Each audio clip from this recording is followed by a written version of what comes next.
जाता है कि अपने को मेडिसिन देना है। सो डायरिया सिर्फ प्लेन डायरिया नहीं होता है। तो मैं एक केस बताता हूँ आपको एचआईवी की। एक पेशेंट था जिसको रिकरेंट डायरिया होता था। रिकरेंट डायरिया होने के कारण उसको क्या होता था, एनर्जी उसकी डाउन हो जाती थी। एनर्जी डाउन होने के कारण तो इस सिम्टम से अपने को आइडेंटिफाई हो जाता है कि इसका कोई तो भी डिसीज है। अभी कौन सी डिसीज है अपने को पता नहीं है, ठीक है। लेकिन इसके साथ उसको फीवर भी आता था, mild fever. So it indicates the sign of HIV. अगर किसी पेशेंट को बहुत रिकरेंट फॉल हो रहा है और उसमें आपको डायरिया मिल रहा है, तो वो सिंपल डायरिया नहीं है। वो क्या है, it may be a sign of initial stage of HIV, ठीक है। तो infectious diarrhoea, then endocrinal disease की वजह से भी डायरिया, जैसे थायरोटॉक्सिकोसिस।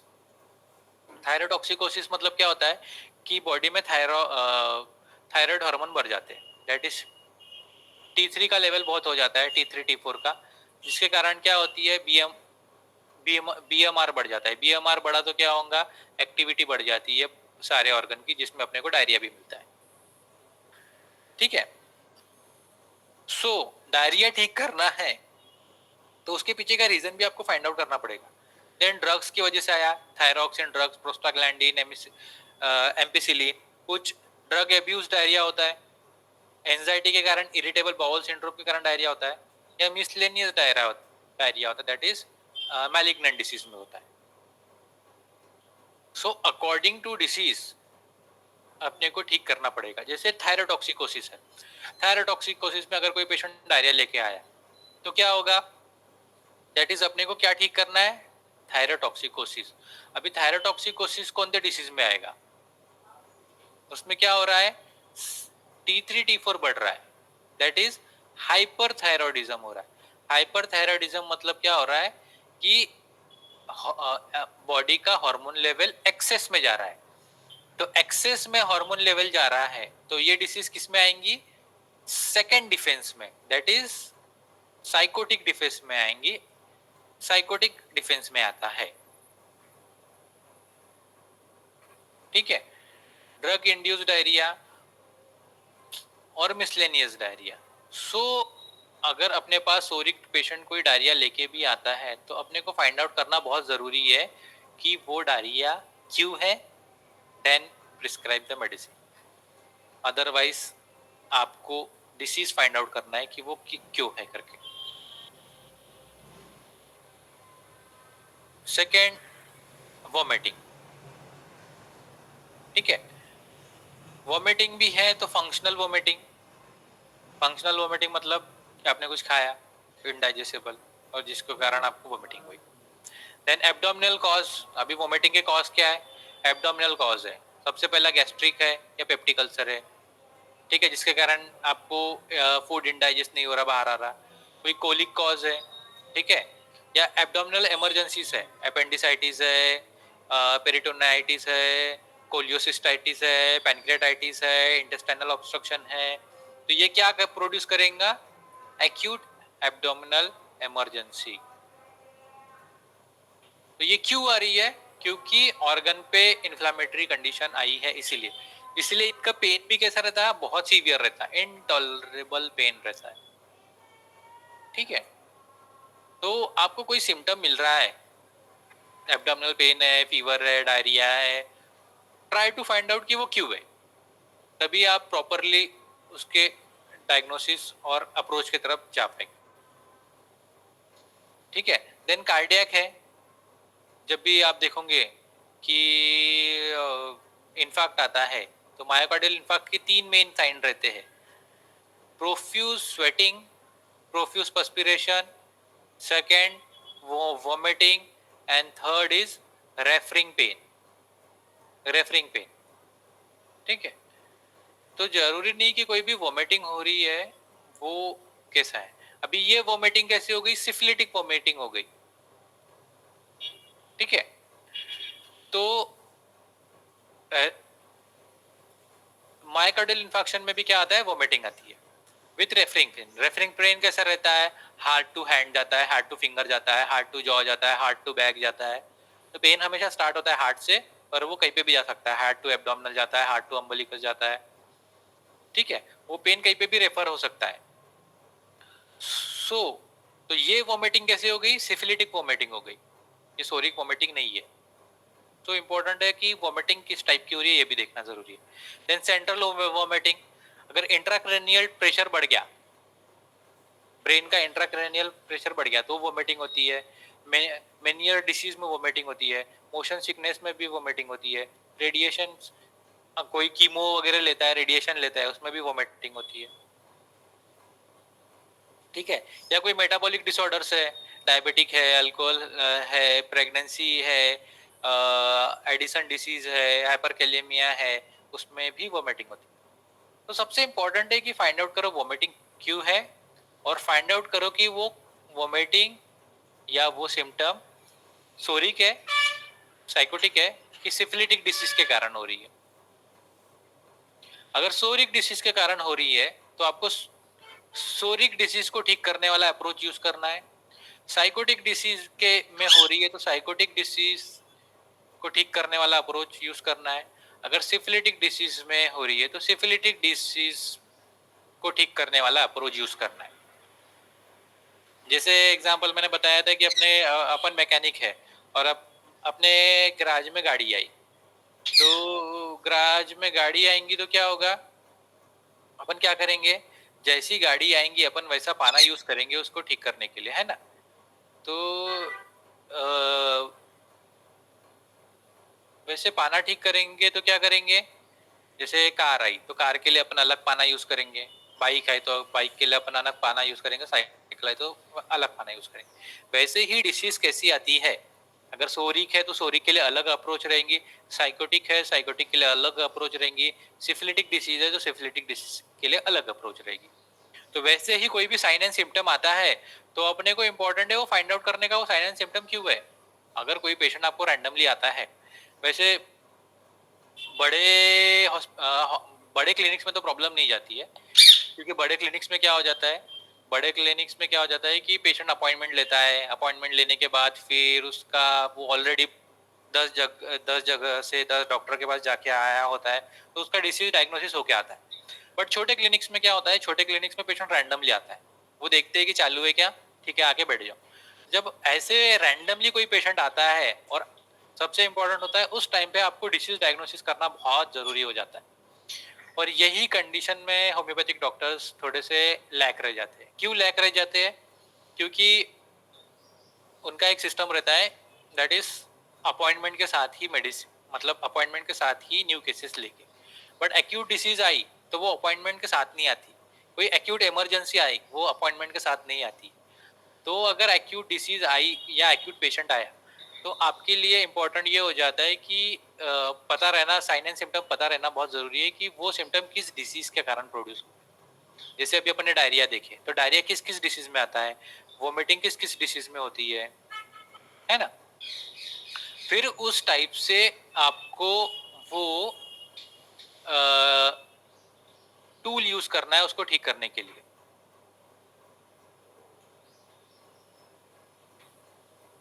उसका टूल यूज़ करना है आपको ठीक करने के लिए।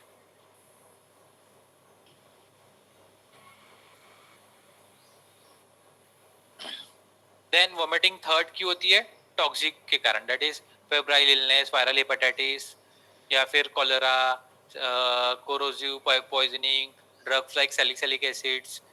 तो इसमें भी आपको वोमिटिंग मिलेंगी। तो ट्राई टू फाइंड आउट कि वोमिटिंग क्यों हुई है। Then abdominal pain, abdominal pain है तो एब्डोमिनल पेन कौन कौन सी डिसीज में होती है, पेप्टिक डिसीज में होती है, पेरिटोनाइटिस में होती है, कोलिक डिसीज में होती है, that is intestinal, renal, biliary colic. Abdominal wall के कारण होती है, that is fatty herniation through linea alba, trauma, infection of the muscle, उसमें भी आपको एब्डोमिनल पेन मिलेगा। मेटाबॉलिक है, diabetes, uraemia, lead poisoning. Please ध्यान दीजिए, किसी का तो भी माइक ऑन है, प्लीज टर्न ऑफ कर दीजिए। सो मेटाबॉलिक डिसऑर्डर है,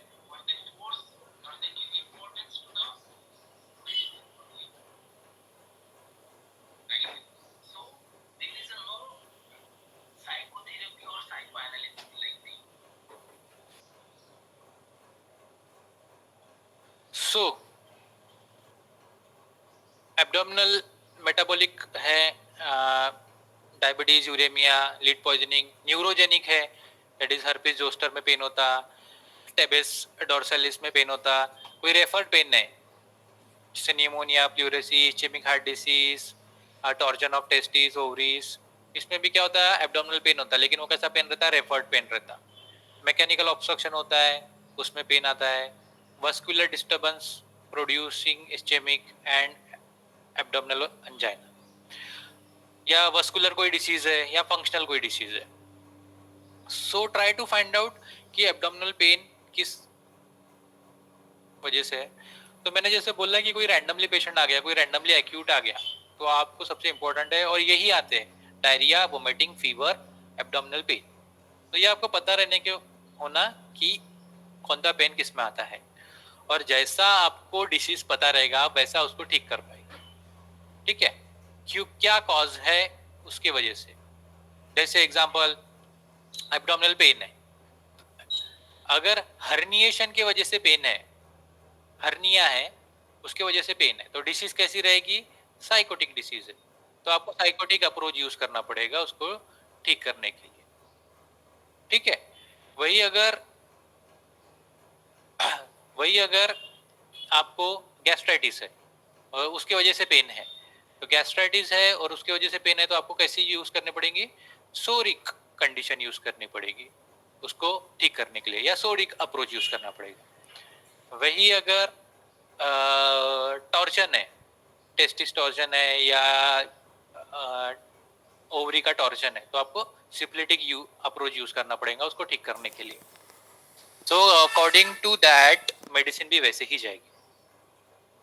ठीक है, देन फीवर।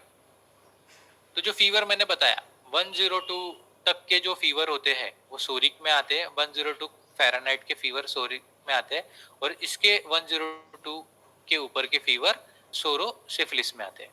ठीक है, तो सबसे पहले कॉमन फीवर का ये होता है कंटिन्यूस फीवर। कंटिन्यूस फीवर मतलब क्या होता है, जो normal through out the day क्या रहता है, फ्लक्चुएट नहीं होता है और कांस्टेंट रहता है, और कांस्टेंट रहता है और हर 24 घंटे में एक बार बढ़ता है, उसको क्या बोलते हैं अपन, कंटिन्यूस फीवर। और ये किस किस में मिलता है आपको, यूटीआई में मिलता है, टाइफस फीवर में मिलता है, लोबुल निमोनिया कंडीशन में मिलता है, या ये जनरल फीवर भी मिलता है, जैसे अपन क्रोसिन लेते हैं, वायरल फीवर वगैरह भी मिलता है।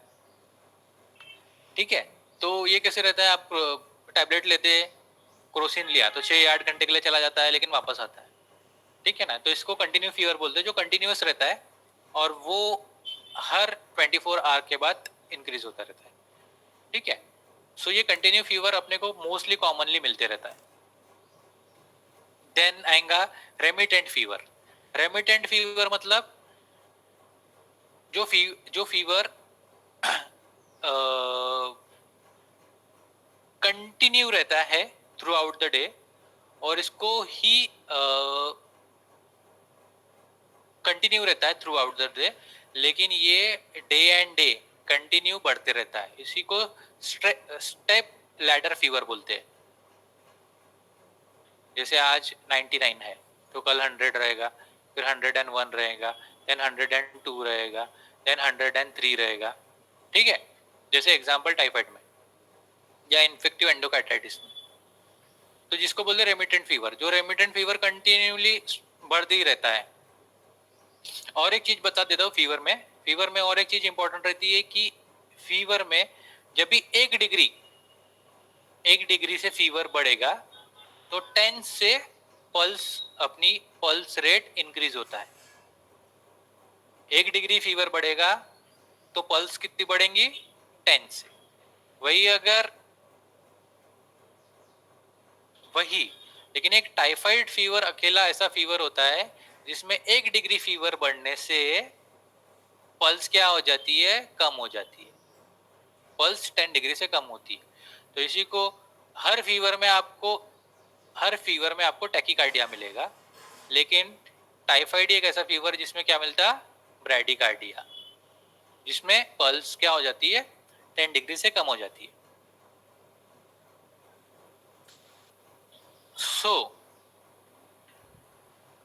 सो आपको उससे भी पता चल जाएगा कि फीवर कौन सा है करके, अगर आप चेक करोगे पल्स तो चेक करोगे। जैसे इसलिए फीवर में पल्स चेक करना भी बहुत जरूरी हो जाता है कि वेदर फीवर कैसा है। अगर आप फीवर आपको आइडेंटिफाई नहीं हो रहा है, आपके पास टेम्परेचर नहीं है, तो आप पल्स काउंट करके भी चेक कर सकते हैं कि कितना फीवर है। नॉर्मली जो पल्स होती है वो 60 टू 80 के दरमियान रहती है, ठीक है।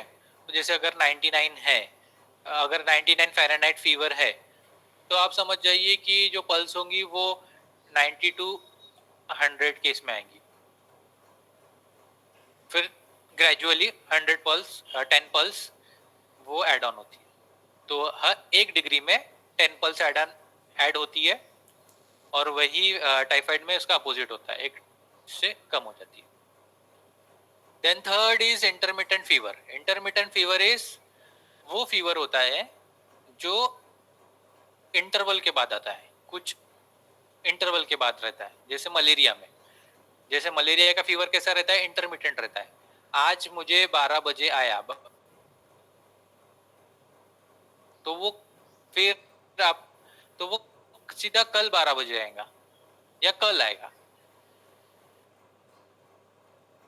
ठीक है। फीवर आता है तो इसको बोलते हैं इंटरमिटेंट फीवर। द टेम्परेचर कैसा रहेगा, वो रिमेन फॉर मतलब एक पर्टिकुलर पीरियड में आता है, फिर बाद में वो चला जाता है। तो दैट इज मलेरिया, काला आजार, पाइमिया, सेप्टिसिमिया, इसमें आपको समझेगा, ठीक है। Then septic fever. Septic fever क्या होता है, ये हमेशा पीक पे रहता है। ये फीवर हमेशा है ना, आपको हाई ग्रेड फीवर मिलता है इसमें, ये 102 के ऊपर ही फीवर मिलता है। ये सोरोसिफिलिटिक फीवर होता है, सेप्टिसिमिया, और इसी से आप सेप्टिक शॉक में भी जा सकते। और ये फीवर है ना हमेशा 5 डिग्री से नॉर्मल फीवर से, ठीक है। क्यों मोर रहता है, क्योंकि ये आपको फिर लैंड करवाता है सेप्टिक शॉक में, सेप्टिक शॉक में लैंड करवाता है। तो ये फीवर कैसा हो गया, सिफिलिटिक फीवर हो गया। तो सिफिलिटिक फीवर के लिए सिफिलिटिक अप्रोच रहेगी, ठीक है। देन आता पेल एबेस्टिन टाइप। ये पेल एबेस्टिन टाइप जो होता है, ये हमेशा आपको जो हॉजकिंस लिम्फोमा या ब्लड लिम्फोमा, जो भी ब्लड डिसऑर्डर्स रहते हैं, स्पेशली कैंसर, ब्लड कैंसर वाले, उसमें मिलता है। इसमें क्या होता है, there is a regular alteration और recurrent bouts of fever and febrile periods. इसमें क्या होता है, फीवर आता है, फीवर का पीक रहता है, फिर फीवर नहीं रहता है, ये फीवर का पीक रहता है, देन नहीं रहता, फिर फीवर का पीक रहता है, देन नहीं रहता। और ये इसमें क्या रहता है, इस ड्यूरेशन में कम से कम 1 से 3 दिन का गैप होता है। कितने, 1 to 3 डेज का गैप होता है, 1 to 3 डेज का गैप होता है, फिर आएगा फिर नहीं। तो अगर कोई भी आपको ऐसा फीवर मिलता है, तो आप डायरेक्टली आइडेंटिफाई कर सकते हैं कि वो कैंसरस फीवर है करके, ठीक है। जैसे एग्जांपल, जैसे जो पुराने डॉक्टर्स थे, तो तब है ना इन्वेस्टिगेशन उतना होता नहीं था, तो वो लोग ना साइन सिम्टम्स में बहुत ज्यादा इंपॉर्टेंट देते थे। तो जैसे अगर कोई डिसीज आई है उनके पास और उनको पता करना है, कैंसर डिटेक्ट करना है, तो सबसे पहले वो चेक करते थे फीवर, और दूसरा होता था कैंसर डिटेक्ट करने का पेन का कैरेक्टर। तो पेन का कैरेक्टर क्या मिलता है कैंसर में, बाइटिंग पेन। बाइटिंग पेन मतलब कोई अंदर से कुछ तो भी खा रहा है, ठीक है। तो ऐसा सिफिलिटिक पेन मिलता है आपको कैंसर के केसेस में, और पहले के डॉक्टर इन साइन से डिटेक्ट करते थे कि इसको कोई तो भी ग्रेव डिसीज है या फैटल डिसीज है करके। तो ये फीवर में क्या रहता है, 2 से 3 दिन का गैप रहता है, फिर फीवर आता है। अब हमने इंटरमिटेंट फीवर में क्या देखे, इंटरमिटेंट फीवर में गैप रहता है, जैसे फीवर आया गैप रहता है, लेकिन ये गैप कितने दिन कब का रहता है, हार्डली 12 घंटे या 24 आवर्स का। इंटरमिटेंट फीवर में 12 से 24 घंटे का गैप रहता है, और इसमें 3 दिन 2 दिन ऐसा गैप रहता है। ऐसा लगेगा कि आज फीवर है, मैंने गोली ले लिया, ठीक है, 3 दिन तक कुछ नहीं हुआ, एकदम एब्सोल्युटली नॉर्मल, फिर तीसरे दिन चौथे दिन वापस से बुखार आएगा। देन आएगा लो ग्रेड फीवर। ये लो ग्रेड फीवर हमेशा लो ग्रेड रहेगा, जैसे 99 टू 100 तक ही रहेगा, और ये 99 100 तक ही रहेगा, लेकिन कंटिन्यू रहेगा। स्पेशली कैसा रहता है, ट्यूबरक्लोसिस में। कौन सी डिसीज में मिलता है, ट्यूबरक्लोसिस में। हमेशा शाम में फीवर आता, और शाम में फीवर के साथ साथ क्या रहता है, इवनिंग फीवर रहता, वो भी 99 100 माइल्ड ही रहता, मेडिसिन लेने की भी जरूरत नहीं पड़ती। दूसरी चीज, इवनिंग के फीवर के साथ साथ क्या मिलता है आपको, कफ। इवनिंग में fever, mild fever with cough, that is sign of tuberculosis, तो इसको बोलते हैं लो ग्रेड फीवर। तो कोई भी फीवर आया तो सबसे पहले आप उसका टेम्परेचर पता करो, वेदर थर्मामीटर से या फिर पल्स से। टेम्परेचर पता हो जाएगा तो आपको पता चल जाएगा कि फीवर कौन सा है, देन आप डायग्नोसिस कर पाएंगे कि इसको ठीक कैसा करना। अदरवाइज क्या हो जाएगा कि फीवर है और अपन उसको मेडिसिन दे ही रहे, लेकिन वो ठीक क्यों नहीं हो रहा, ठीक क्यों नहीं हो रहा। तो सबसे बेस्ट फिर इन्वेस्टिगेशन, फिर इन्वेस्टिगेशन से ही अपने को आगे पता चलेगा कि इंपॉर्टेंट क्या है। ठीक है, ये हो गया फीवर। तो फीवर के अभी मेन है ना, ये फीवर हो गया। तो अभी फीवर के साइन एंड सिम्टम्स कैसे ये करते, ये देखते हैं। तो फीवर को अपन 2 कैटेगरी में डिवाइड करते हैं, that is short duration fever, long duration fever. तो आपको इजीली पता चल जाता है।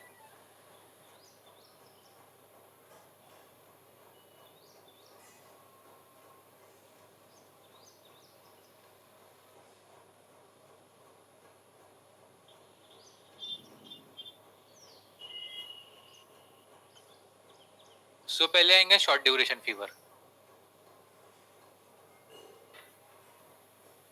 शॉर्ट ड्यूरेशन फीवर, तो फीवर हमेशा कांस्टेंट रहेगा, ठीक है। तो शॉर्ट ड्यूरेशन फीवर में आपको क्या मिलेगा, सबसे पहले इंपॉर्टेंट है, फिर अपन long duration fever without specific symptom. तो शॉर्ट ड्यूरेशन में पहला है कि विदाउट स्पेसिफिक सिम्टम्स, मतलब स्पेसिफिक सिम्टम नहीं है लेकिन फीवर, जैसे फीवर में कभी सर्दी खांसी है, कभी जॉइंट पेन है, कभी कोई रैश है, कभी लूज मोशन ही है, कभी एब्डोमिनल पेन है, कभी फीवर के साथ हेडेक है, तो it is a sign of clear cut ये कौन सा फीवर है, इन्फ्लुएंजा फीवर। इन्फ्लुएंजा फीवर मतलब दैट इज वायरल फीवर है।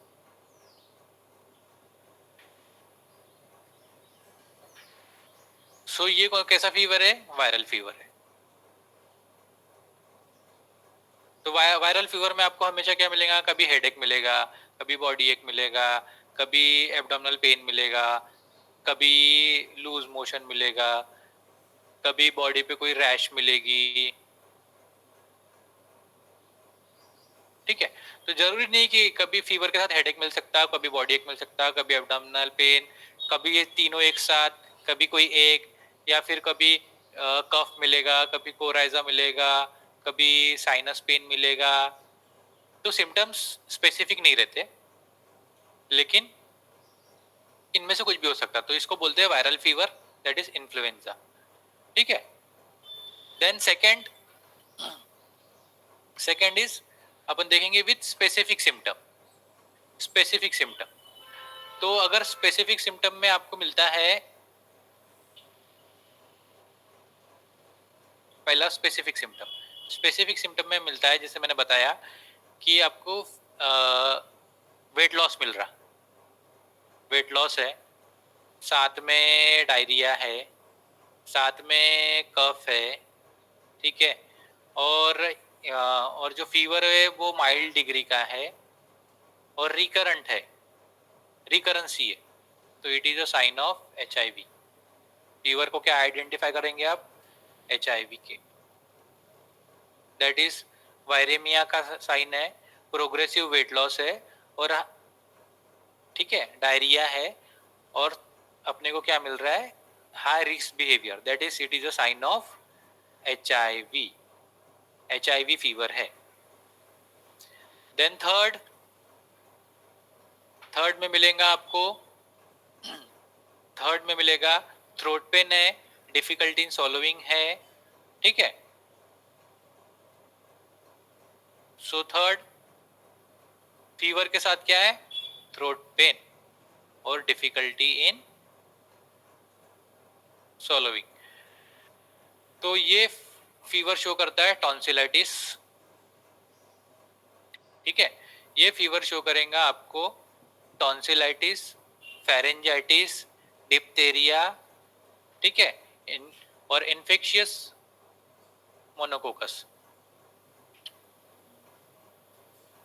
तो ये फीवर शो करेगा टॉन्सिलाइटिस, जो फीवर के साथ गले में दर्द है और निगलने में तकलीफ हो रही है, तो tonsillitis, pharyngitis, diphtheria and infectious monococcus. वही फीवर के साथ, शॉर्ट फीवर के साथ आपको कफ है, और कफ के साथ क्या है? रस्टी स्पूटम है। रस्टी स्पूटम मतलब क्या हो जाता है?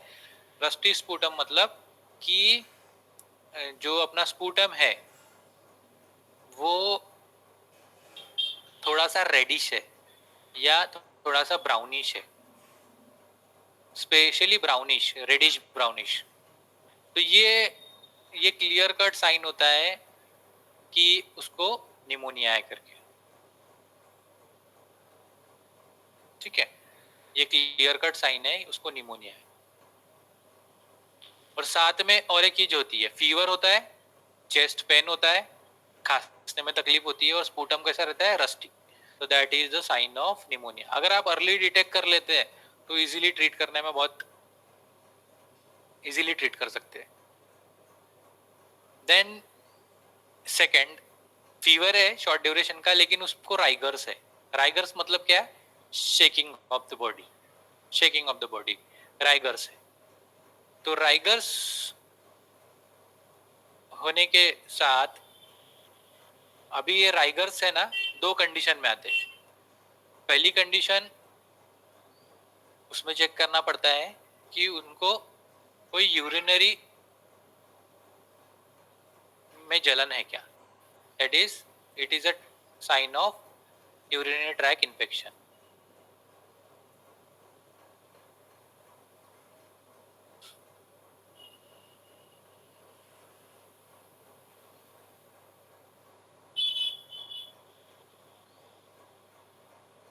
सो राइगर्स है, राइगर्स में आपको चेक करना पड़ता है कि बर्निंग यूरिनेशन है क्या।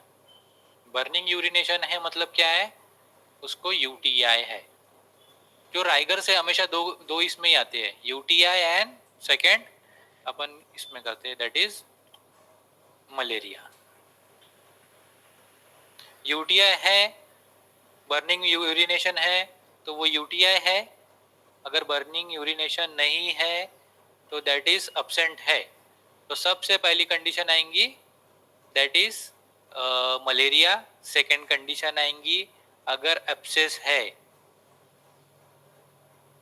तो दैट इज सेप्टिसेमिया, और अब्सेस, अब्सेस है तो दैट इज सेप्टिसेमिया। और थर्ड आएंगी फाइलिरियासिस, हत्ती पाव।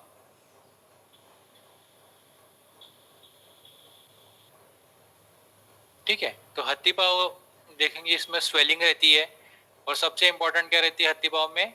एनलार्ज। इनिशियल साइन क्या रहता है? एनलार्जमेंट, और इसमें इनिशियल साइन रहता है enlargement of lymph nodes, enlargement of lymph node. Lymph nodes enlarge होते हैं। कहाँ के लिम्फ नोड इनलार्ज होंगे दैट इज इंग्वाइनल ग्रोइन के, इंग्वाइनल रीजन आपको पाल्पेबल मिलेंगे।